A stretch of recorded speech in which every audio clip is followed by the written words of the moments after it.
Jadi para hadirin yang dirahmati Allah, sekarang kita bahas ke penjelasan hadisnya. Jadi kenapa pesannya Rasulullah Shallallahu Alaihi Wasallam kepada sahabat ini jangan marah? Perlu kita ketahui bahwa pesan Rasulullah Shallallahu Alaihi Wasallam kepada seorang sahabat bukan berarti pesan itu hanya untuk sahabat itu. Pesan itu juga berlaku bagi kita umatnya Rasulullah Shallallahu Alaihi Wasallam.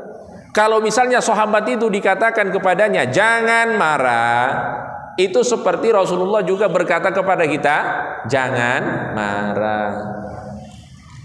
Nah, kenapa kita jangan marah? Di sini dijelaskan karena marah itu mengandung syururul insan. Keburukan-keburukan manusia itu terkumpul di dalam kemarahannya. Karena manusia itu dikatakan hidup di antara dua, antara nikmat dan sakit. Nikmat itu disebabkan gejolak syahwat. Kita makan, kita memenuhi nopo syahwat. Kita makan itu memenuhi nopo syahwat. Ketika syahwat kita terpenuhi, gejolak syahwat itu akan menghasilkan nikmat dalam hidup ini. Ngaten nggih? Jenengan lapar, dikasih makanan, enak makan. Nah, niki akan merasa nikmat karena apa? Karena gejolak syahwat niku terpenuhi. Begitu juga dengan makan, begitu juga dengan jima, berhubungan badan suami istri, itu semuanya adalah bentuk gejolak syahwat yang menghasilkan nikmat. Sedangkan sakit itu disebabkan oleh gejolak amarah. Sakit itu muncul karena apa? Gejolak amarah. Ya napa nggih, Pak? Jenengan sudah berharap ternyata di PHPI, wah diberikan harapan palsu niki, sakit hatinya. Kok sakit hati? Karena apa? Karena amarah kita bergejolak. Itulah yang menimbulkan rasa sakit. Oleh karena itu dikatakan malaikat tidak memiliki amarah dan malaikat tidak memiliki syahwat, sehingga mereka semuanya terbebas dari keburukan-keburukan manusia. Shallu ala Nabi Muhammad. Di malaikat niku tidak punya syahwat, tidak punya amarah. Makanya mereka itu tidak punya keburukan, tidak melakukan maksiat karena tidak punya syahwat, tidak punya amarah. Kita punya syahwat, punya amarah. Ketika syahwat bergejolak, ketika amarah bergejolak, maka itu akan menimbulkan keburukan-keburukan dari diri kita. Hadirin yang dirahmati Allah, jadi pesannya Rasulullah Shallallahu Alaihi Wasallam itu la taghdab, jangan marah. Dan disampaikan oleh Rasulullah sampai berkali-kali. Dan hal ini juga pernah terjadi di zamannya Rasulullah Shallallahu Alaihi Wasallam. Pamannya Rasulullah yang bernama Abbas bin Abdul Muttalib itu pernah meminta dari Rasulullah Shallallahu Alaihi Wasallam agar diajarkan doa. Jadi satu ketika sahabat Abbas niki datang kepada Rasulullah Shallallahu Alaihi Wasallam, ya Rasulullah, alimni du'aan ad'u bihi. Wahai Rasulullah, ajarkan kepadaku doa yang aku gunakan untuk berdoa kepada Allah Subhanahu wa Ta'ala. Apa yang dijawab oleh Kanjeng Nabi Muhammad Shallallahu Alaihi Wasallam? Salillahal afiyah fid dunya wal akhirah. Minta dari Allah Subhanahu wa Ta'ala agar Allah memberikanmu afiyah. Napa? Afiyah. Afiyah itu apa, Bapak-bapak, Ibu-ibu? Sehat. Terus kalau kita bilang sehat wal afiyah, sehat dan sehat, gitu ya. Afiat itu apa artinya, Bapak-bapak, Ibu-ibu?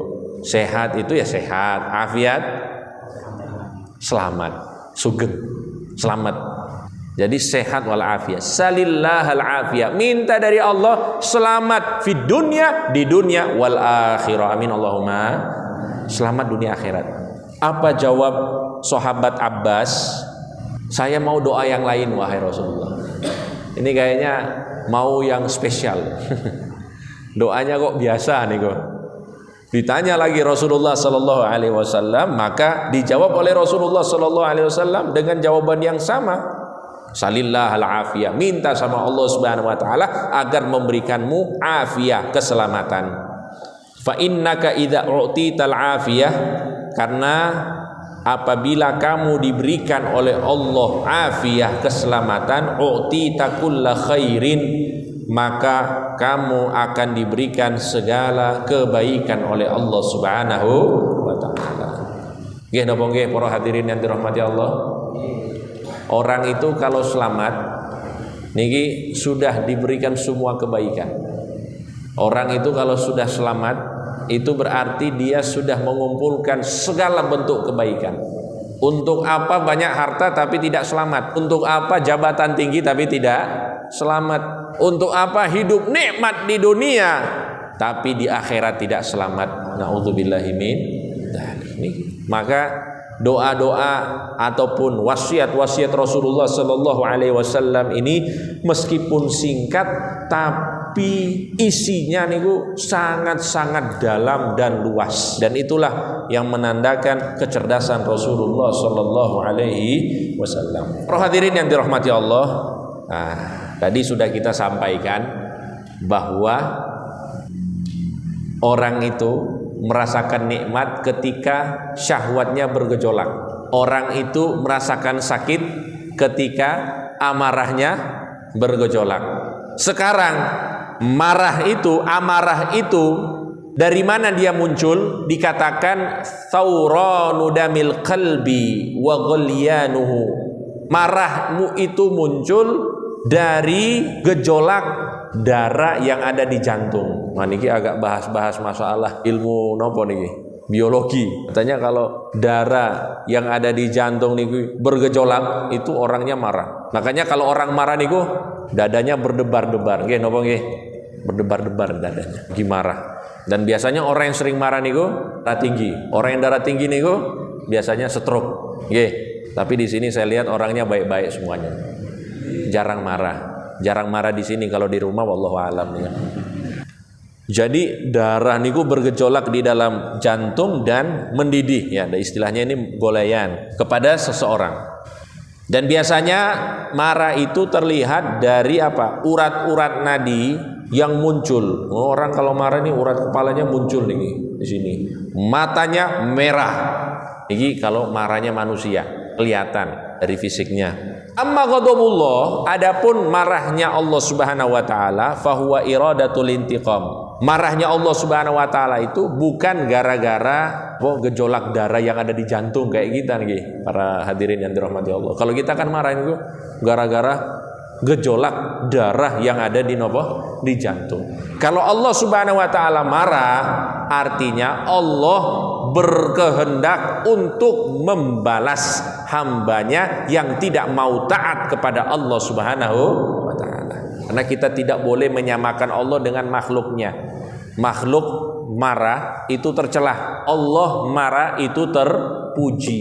Karena apa? Karena Allah marah artinya Allah menghukum hambanya. Hamba yang pantas dihukum ya memang dihukum oleh Allah Subhanahu wa taala. Seperti itulah kita memaknai. Ngaten nggih?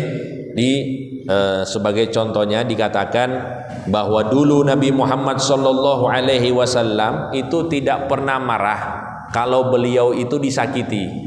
Shallu ala Nabi Muhammad. Rasulullah sallallahu alaihi wasallam tidak pernah marah kalau beliau disakiti. Tapi kalau urusan agama yang diotak-atik, urusan agama yang dihina, maka tidak ada yang lebih marah dari Rasulullah sallallahu alaihi wasallam. Kenapa para hadirin yang dirahmati Allah? Karena ketika Rasulullah sallallahu alaihi wasallam marah saat agama diinjak-injak, Rasulullah sallallahu alaihi wasallam itu marah bukan untuk dirinya, tapi marah untuk Allah. Marahnya untuk Allah. Dan kemarahan Allah niku terpuji, kemarahan manusia niku tercela. Nah, niki rumus yang disampaikan oleh para ulama kita. Untuk itu ada sebuah doa yang diajarkan oleh Rasulullah sallallahu alaihi wasallam. Beliau berdoa kepada Allah, as'aluka, ya Allah aku bermohon kepadamu, kalimatal haqqi, ucapan yang benar, fil ghadab war ridha, dalam keadaan marah ataupun dalam keadaan ridha. Shallu ala Nabi Muhammad. Nah niki para hadirin yang dirahmati Allah. Jadi niki wasiat untuk kita semuanya agar jangan marah. Orang yang suka marah itu orang yang bisa mengeluarkan hal-hal yang buruk dari dirinya. Kemarahan itu akan berdampak buruk untuk dirinya ataupun untuk orang lain. Dan kemarahan itu juga akan berdampak buruk untuk kesehatan kita. Oleh karena itu, wasiat dari Rasulullah SAW agar kita jangan banyak marah. Ibu-ibu di rumah jangan marah-marah ya ibu-ibu. Insyaallah. Wah ibu-ibu kalau sering marah nanti kurang sehat nanti. Tapi katanya ibu-ibu itu kalau tidak marah nanti kurang rame rumahnya. Soalnya porsi bicara laki-laki itu 9.000 kata, sedangkan perempuan itu 20.000 kata per hari. Jadi memang jauh. Saya hari ini mengisi pengajian sudah 2 tempat, ini tempat yang ketiga. Sehingga saya sekarang kehabisan kata-kata nih. Sudah terlalu banyak bicara. Nah kita singkat mawon tapi insya Allah manfaat. Jadi para hadirin yang dirahmati Allah, mari kita amalkan pesan Rasulullah Sallallahu Alaihi Wasallam untuk tidak marah. Nah di sini kita diajarkan bagaimana cara meredam amarah. Kita pingin marah nih, ada hal-hal yang tidak kita sukai terjadi, kita harusnya marah, tapi kita tahan amarah kita. Bagaimana caranya? Nah dikatakan